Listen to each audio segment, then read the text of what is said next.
निरंजन धन तेरा दरबार, निरंजन धन तेरा दरबार, जहाँ पर तनिक न न्याय विचार। कह कबीर सुनो भई साधो सब उल्टा व्यवहार, कह कबीर सुनो भई साधो सब उल्टा व्यवहार। सच्चों को तो झूठ बताओ, इन झूठों का एतबार, निरंजन धन तेरा दरबार, निरंजन धन तेरा दरबार, जहाँ पर तनिक न न्याय विचार। अपने आत्मा ये इन पंथों के ज्ञान की खाल इसलिए उतारी जा रही है कि आप जी आंखों देखकर इनकी गठड़ी में देख लो कि इसमें कौडी है या लाल है। तो इसलिए ये ज्ञान आपको दिखाना अति आवश्यक है, क्योंकि आप स्टूडेंट हैं और ये दास टीचर बना दिया प्रभु परमेश्वर कबीर जी ने। और टीचर ही बच्चों को समझाओगा तभी आपके समझ में आएंगी, नहीं तो कोई कितना ही बालक हो उस विद्यार्थी के समझ में नहीं आ सकती। टीचर ही संकेत करेगा। हाँ, बुद्धिमान बच्चे होते हैं वो थोड़े ही संकेत में शीघ्र समझ जाते हैं, और जो कुछ कम है वो थोड़ा सा कुछ दिन के रट्टे बार बार रटा कर समझा कर उनको भी परफेक्ट कर देंगे। कहते हैं रसरी आवत जात से सिर पर पड़त निशान, और करत करत अभ्यास के जड़मती होत सुजान। तो हम भक्ति मार्ग में सारे ही जड़मती हो रहे हैं, इसलिए बार बार ये अभ्यास, बार बार रिपीटेशन आवृत्ति की जाती है इन नकली संतों के ज्ञान को आपको प्रत्यक्ष दिखाने का। जो प्रयत्न किया जा रहा है ये इसलिए किया जा रहा है कि आप इसको अच्छी तरह समझ सकें कि हम कहाँ खड़े हैं और किन को परम धनी मान बैठे जो भूत बन गए। अब आपको उस पूर्ण परमात्मा कैसा है, कौन है, किसने देखा है और क्या विधि है उसके पाने की, ये चार जो कंसेप्ट हैं ये अधिक यदि क्लियर हो गए तो मोक्ष में कोई बाधा नहीं है। मोक्ष होने में देरी नहीं है, यानी पूर्ण मोक्ष हो जाएगा। वो परमात्मा कैसा है, कौन है और किसने देखा है, उसकी वे ऑफ वर्शिप यानी पूजा की विधि क्या है, वो कहाँ प्रमाण है उसका, किस किस महापुरुष ने उस साधना को करके मोक्ष प्राप्त किया। ये कंसेप्ट क्लियर होने के बाद फिर मोक्ष में देरी नहीं।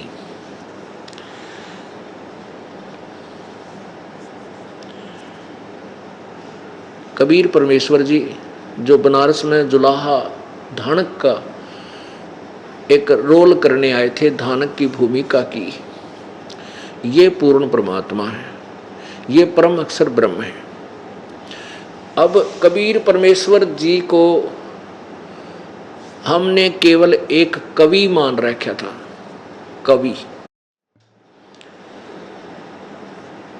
और उनके दोहों को हम जब शिक्षा ग्रहण करते थे बड़ी रुचि से पढ़ा करते थे और बड़े मार्मिक दोहे थे प्रभु के।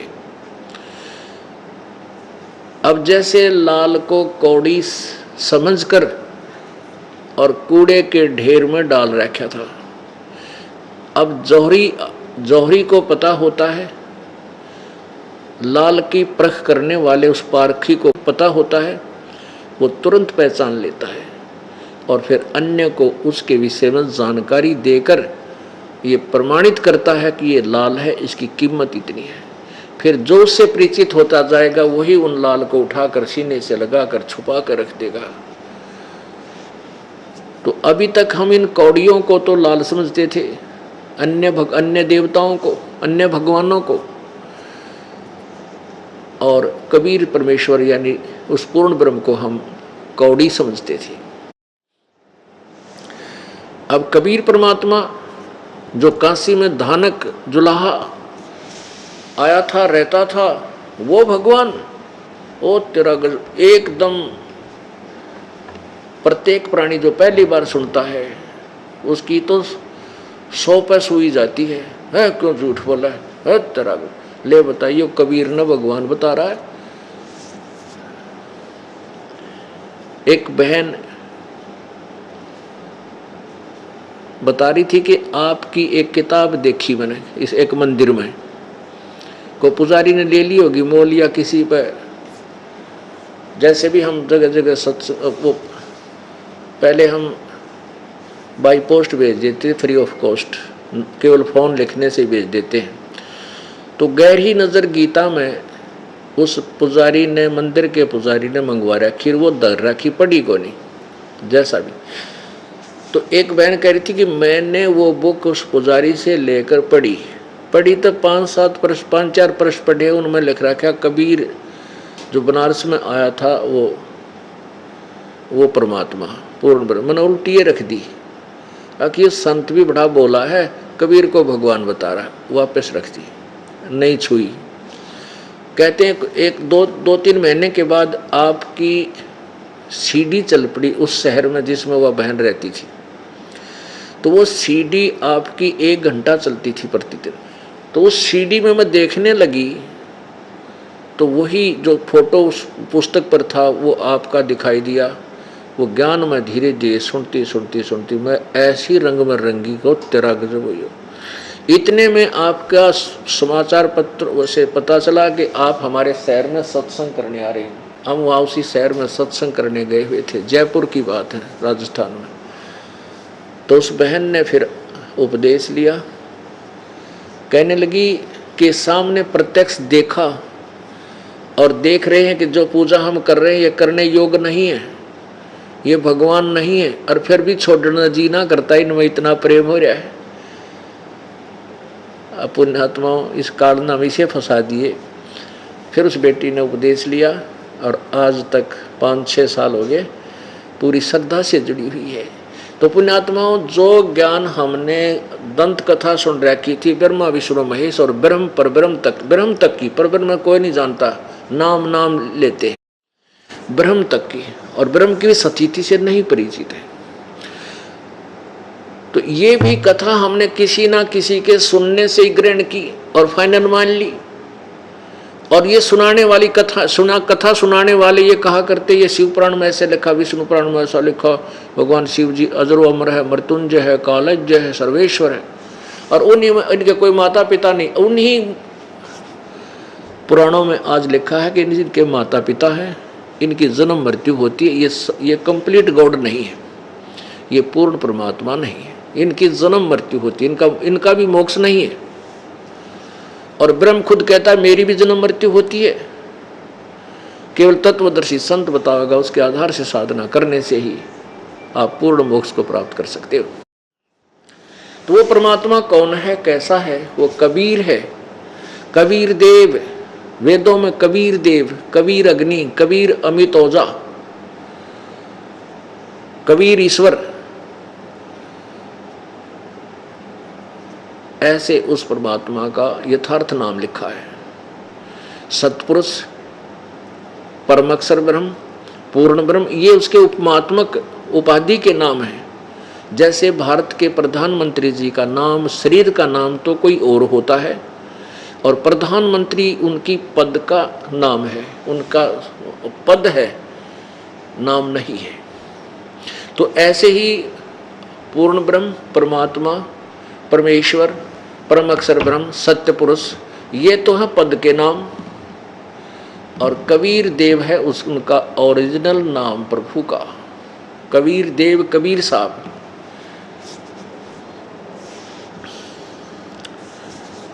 एक बार परमेश्वर कबीर जी दादू साहब, आदरणीय दादू साहब जी को मिले। दादू साहब जी अजमेर के अंदर रहते थे। उनके माता पिता तेल निकालने का, तेली का काम करते थे। 7-8 वर्ष के बच्चे थे, बच्चों में खेल रहे थे। घर से बाहर थोड़ा सा, गली में थोड़ा सा बाहर वाही घर था, गांव से बाहर छोटे छोटे, उसमें अजमेर ज़्यादा बड़ा नहीं था, तो उनका घर बाहरले हिस्से में, जैसे शहर के बाहरली कॉलोनियों में होता है, ऐसा दादू साहेब जी का मकान था। वहाँ खेल रहे थे। पूर्ण परमात्मा आए, एक बूढ़ा बाबा यानी जिंदा महात्मा के रूप में, और परमेश्वर कबीर जी आए। उनको परमात्मा के विषय में ज्ञान दिया दादू साहब जी को। दादू साहब ने कहा, बाबा क्या मैं आपके वहाँ लोक को देख सकता हूँ? परमात्मा बोले, हाँ भाई खूब देख, क्योंकि परमेश्वर ने अपने गवाह तैयार करने थे कबीर जी ने। इस भक्ति काल के समय, ये भक्ति युग में ये काम आएंगे अपने भी, इसलिए परमेश्वर ने कुछ आत्माओं को अपनी सतिथि से पूर्ण परिचित कराया था। दादू जी वाली आत्मा को शरीर से निकालकर और ऊपर के सब ब्रह्मांड दिखा करके सतलोक ले गई। 3 दिन और 3 रात दादू जी बेहोश रहे, अचेत रहे। घर वालों ने उसका शरीर उठाकर घर में रख लिया। थोड़ा श्वास चल रहा था इसलिए फूका नहीं। तीसरे दिन परमात्मा ने वो शरीर वापस छोड़ दिया। उसके बाद दादू साहब ने उस परमात्मा की महिमा कलम तोड़ गाई। ओए होए, क्या कहा उस कबीर जी के बारे में, जो जो शरण कबीर के तिरगे अंत अपार, दादू गुण के ताकहूँ कहत न आवे पार। कबीर करता आप है दूजा ना कोई, दादू पूर्ण जगत को भक्ति दृढ़ावन सोए। ठेका पूर्ण होवे जब सब कोई तजय शरीर, दादू काल गंजय नहीं जपे जो नाम कबीर। आदमी की आयु घटे तब यम घेरे आए, सुमरण किया कबीरे का दादू लिया बचाए।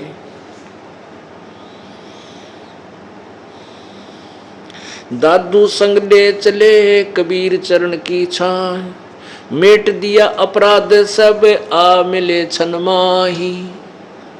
दादू संग ले चले कबीर चरण की छाय, सेवक देव निज चरण का दादू अपना जान।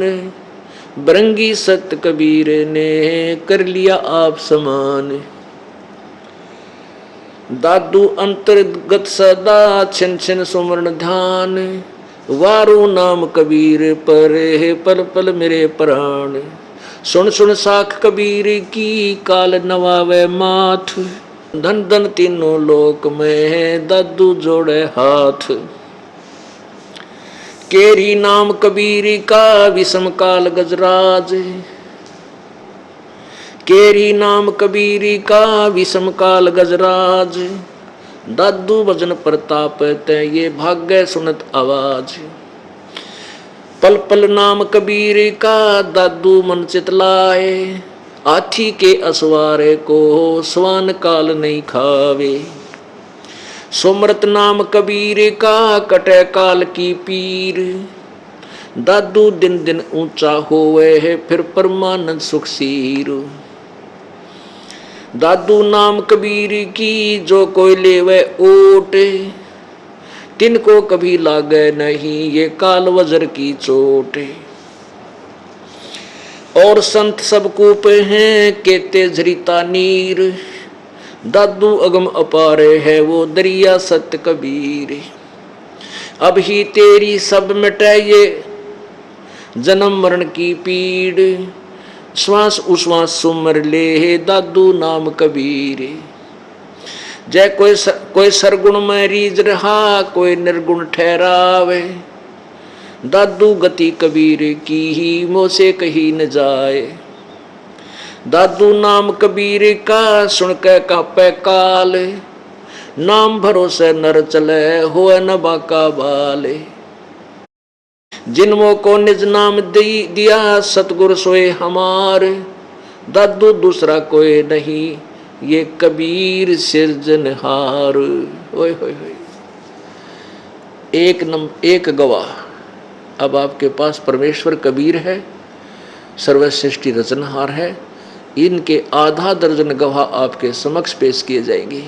परमात्मा को परमात्मा सिद्ध करने के लिए इन झूठे गुरुओं और संतों और पंथों ने जो बैठा दिया, परमात्मा की परिभाषा से, उनकी सतीथि से अपरिचित कर दिया, उसके लिए ये ढेर सारे प्रमाण आपके सामने दिए जाएंगे।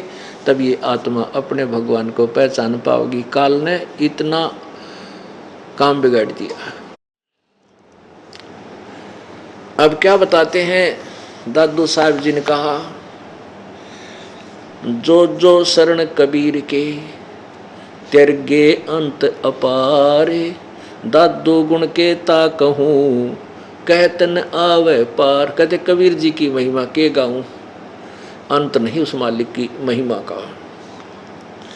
और जो जो कबीर परमेश्वर की शरण में आए हैं वो अनंत पार हो चुके हैं, अनंत। अब देख लियो, पूरे विश्व में कबीर जी की महिमा प्रारंभ होगी। अरबों खरबों प्राणी इस परमात्मा की शरण में आवेंगे और पार होंगे। अब यहाँ ना जाने कितनी जीव जंतु हैं, एक चींटी के बिल में अरबों खरबों चींटी हैं, और वो कभी मनुष्य भी थे। तो यहाँ पार भी नरे होंगे, और काल के फिर वो ये और प्राणी रह जाएंगे। जो हम आप लोग तो निकल जाओगे यहाँ से, फिर बाकी ये अनाड़ी संतों के फंसे हुए ये यहीं धक्के खाओगे, गधे कुत्ते सूर बनेंगे, जो शास्त्र विरुद्ध साधना कर रहे हैं, और आप पार हो जाओगे। कहते हैं जो जो शरण कबीर की, शरण का अर्थ है कि पूर्ण संत की शरण में, और जो सत्य वास्तविक मंत्र वो संत देव है, और कभी अंतिम श्वास तक उनकी मर्यादा में रहे, वो सब पार हो जाएंगे। कबीर करता आप है दूजा ना कोई, कबीर ही पूर्ण परमात्मा, सबका मालिक, करता माने सृष्टि रचनहार, वो खुद है और कोई दूसरा नहीं है। दादो पूर्ण जगत को भक्ति दृढ़ावे सोए, पूरे संसार को एक वही परमात्मा सत्य भक्ति बताता है, और कोई नहीं बता सकता। फिर कहते हैं ठेका पूरा होवे जब सबको तजे शरीर, दादू काल गंजे नहीं जपे जो नाम कबीर। अंत में मरना तो सभी ने है, मृत्यु तो होगी होगी, लेकिन जो परमेश्वर कबीर जी के उस नाम से जुड़ा हुआ है पूर्ण संत के माध्यम से, उसका काल निकट नहीं आओगा, यम के दूत नहीं दुखी कर सकते। सेवक देव निज चरण का दादू अपना जान, ब्रंगी सत कबीर ने किन्या आप समान। दादू अंतर्गत सदा छन छन सुमन ध्यान, वारो नाम कबीर पर पल पल मेरे प्राण। के परमेश्वर कबीर जी द्वारा जब दिया गया सच्चा नाम है, वो इतना कीमती है कि उस नाम के ऊपर मैं अपना पल पल न्यौछावर कर दूं। अपने आत्मा जिनको भगवान चाहिए, और वो भगवान का सीधा मार्ग मिल जाए, तो पुण्यात्मा जिसको परमात्मा चाहिए, चाह है जिसकी, तो कितना सैक्रिफाइस करेगा, कितना कुर्बान हो जाएगा उसके ऊपर। अब तो वही जाने जो इस रंग में रंगा हुआ है, वही समझ सकता है। अब भूखे न भोजन मिल जा, निर्धन ने धन मिल जा, तो हम निर्धन हैं, भूखे हैं भगवान के, हमें भगवान का राह मिल जा, रास्ता मिल जा, तो कितने गदगद, कितना आनंद, कितनी खुशी, और क्या समर्पण कर दें उस मालिक के लिए। ये एक अंदर से न्यारी उमंग हिलोर उठती है। क्या बताते हैं भाई, सुन सुन साख कबीर की, काल नवावे माथ, दन दन तीनों लोक में दादू जोड़े हाथ। कि कबीर परमेश्वर की साख माने महिमा, परमेश्वर की महिमा सुन जितनी भी चर्चा होती है, और काल का माथा मुरझा जाता है। न्यों कर ले नीचे न किया तो बात बिगाड़ेंगे मेरी। सुन सुन साख कबीर की, काल नवावे माथ, माथे ने नीचे न कर दे है कि तो इसके सामने ये रुक नहीं सकता। इसमें समर्थता नहीं है। जहाँ कबीर परमेश्वर की आवाज़ वाणी चलती है वहाँ से काल भूत ये सब भाग जाते हैं, निकट नहीं आ पाते। यम के दूत भी वहाँ निकट नहीं आते जहाँ कबीर परमेश्वर की वाणी, उसकी महिमा का जो चर्चा चलती है, महिमा गाई जाती है। केरी नाम कबीरी का विखम काल गजराज, दादू भजन प्रताप तैयो भाग्य सुन के आवाज। अब देखो परमात्मा कहते हैं, दादू जी कहते हैं कि कबीर जी के नाम में इतनी शक्ति है, जो सतनाम है उसको तो तुम केरी बब्बर शेर समझ लो। केहरी माने बब्बर शेर। और काल भी कोई छोटा जानवर ना है, शक्तिशाली नहीं है, इसको हाथी समझ लो। जानवरों में हाथी बहुत शक्तिशाली होता है, तगड़ा लंबा चौड़ा होता है, लेकिन शेर के सामने जब शेर दहाड़ मारता है ना, यो हाथी लीद कर देता है और चंगाड़ मार कर भाग लेता।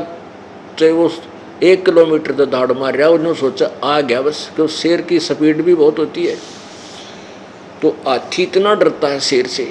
तो यो काल भी छोटा नहीं है, जो ब्रह्मा विष्णु महेश जैसा की घिघी बांध रहा, हमारे जैसे जीव की क्या औकात है काल के साथ टकरा जा। हम कबीर परमेश्वर की आड़ में ओट में बैठ के अब काल का तीर ठोकर लाग रहे ना, हमारी कोई औकात नहीं 1 मिनट में नष्ट कर दे जो। तो यहाँ कितनी अच्छी उपमा बता रहे हैं दादू साहब जी के केरी नाम कबीर का और विखम काल गजराज। गजराज हाथियों का भी सरदार, यानी वो समझ ले इतना तगड़ा वो काल है। काल को हाथी जानो, कबीर परमेश्वर को शेर जानो, बब्बर शेर। दादू भजन प्रताप से ये भाग्य सुनत आवाज। परमेश्वर के महिमा के सामने, परमेश्वर कबीर जी के मंत्र के सामने ये काल ऐसे भाग लेता है जैसे शेर की दहाड़ के सामने तगड़े से तगड़ा हाथी खकाट ठा जाता है, भाग जाता है।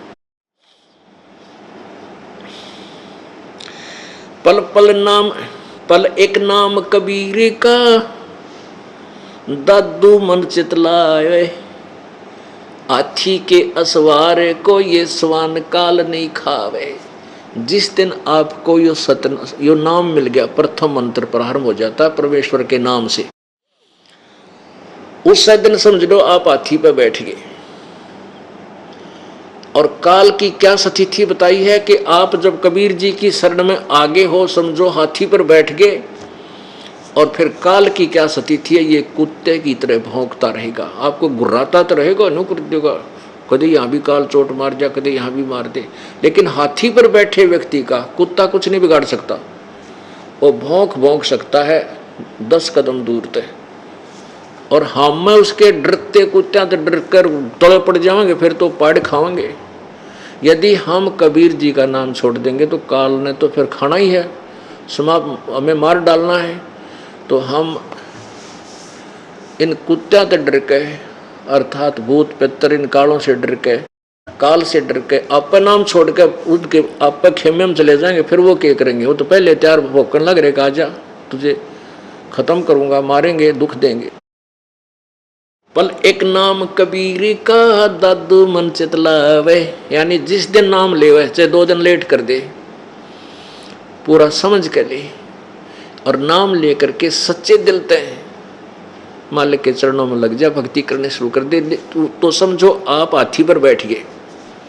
और आप दोगले से रहोगे, कभी हाथी पर बैठ गए, कभी नीचे उतर गए, फिर वो काल पिंडी पाड़ेगा थारी, वो कुत्ते फिर बक्से को नहीं।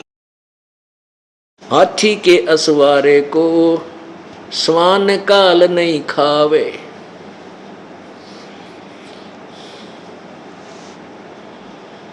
सोमृत नाम कबीर का, ये कटे काल की पीड़ के परमात्मा कबीर जी के सच्चे नाम का जाप करते ही काल के ये दुख कट जाएंगे। सोमृत नाम कबीर का, ये कटे काल की पीड़। दादू दिन दिन ऊंचा होवे है, फिर परमानंद सुख सीर। दादू नाम कबीर की जय कोई लेवे ओट, तिनको कभू लागे नहीं ये काल बजर की चोट। जो परमात्मा कबीर जी की मर्यादा में रहेंगे, शरण में रहेंगे, वो सच्चा नाम जाप करेंगे, सच्चे हृदय से नाम जाप करेंगे, वो उन परमेश्वर की ओट है। उनको कभी लागे नहीं इस काल वज्र। वज्र सबसे खतरनाक भयंकर ने सोच लो, मिसाइल समझ लो, परमाणु बम समझ लो, कहते उसका भी असर काल के द्वारा जो हमारे ऊपर आपत्तियां छोड़ी जाती हैं, दुख दिए जाते हैं, किसी का बेटा मार दिया, किसी को आप मार दिया, किसी कैंसर हो गई, किसी टांग टूट गई, किसी का कुछ हो गया, कहते ये जो वज्र ठोक ठोक के हमारे को तंग करता है, तो काल के वज्र यानी उस शस्त्र की चोट आप पर नहीं हो सकती। दादू नाम कबीर की जय कोई लेवे ओट, तिनको कभू लागे नहीं काल वज्र की चोट। और संत सब कूप है कहते जरिता नीर, दादू अगम अपार है दरिया सत्य कबीर। अब अन्य संत भगवान ऐसे समझो, कोई तो कुआ समझो, और कोई झरीता नीर जैसे झरने का पानी कुछ क्षेत्र में काम दे सकता है। कूप का जल, कुएं का पानी जल पीन पान के काम आ सकता है, कंप्लीट सारा सिंचाई आदि का काम नहीं कर सकता। तो ऐसे कहते हैं भगवान श्री ब्रह्मा जी, श्री विष्णु जी, सतगुण श्री और रजगुण ब्रह्मा जी, सतगुण विष्णु जी, तमगुण शिव जी, ये भी कुछ राहत दे सकते हैं, लेकिन कंप्लीट नहीं, पूर्ण रूप से नहीं। और कुछ संत भी थोड़ा बहुत राहत दे देते हैं अपने पूर्व जन्म की कमाई से, अपनी जेब से, लेकिन मोक्ष नहीं, पूर्ण लाभ नहीं। तो इस उसकी तुलनात्मक तरीके से बताया है।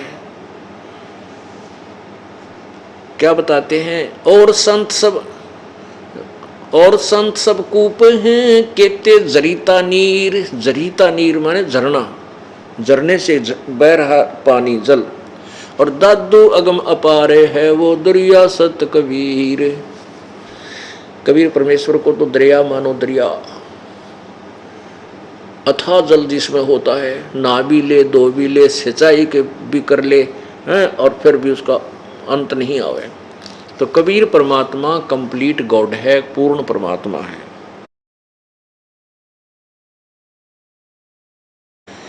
अब ही तेरी सब मिटे ये जन्म मरण की पीर। इस जन्म में रो कट जाएगा जन्म और मृत्यु का। श्वास उश्वास सुमरे ले है दादू नाम कबीर।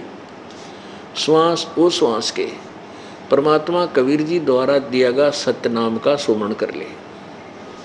इसी जन्म में तेरे जन्म मृत्यु का रोग कति कट जाएगा, सतलोक प्राप्ति हो जाएगी। दादू नाम कबीर का सुन के कांपे काल। नाम भरोसे नर चले हो नवा का बाले। कबीर परमेश्वर का नाम, सच के नाम से ही इस काल का कांपनी छूट जाती है, थर थर कांपने लग जाता है। और यदि आपको पूर्ण परमात्मा के नाम पर विश्वास है, सच्चे दृढ़ निश्चय से आप इस पर लगे हुए हो, तो काल आपका कुछ नहीं बिगाड़ सकेगा।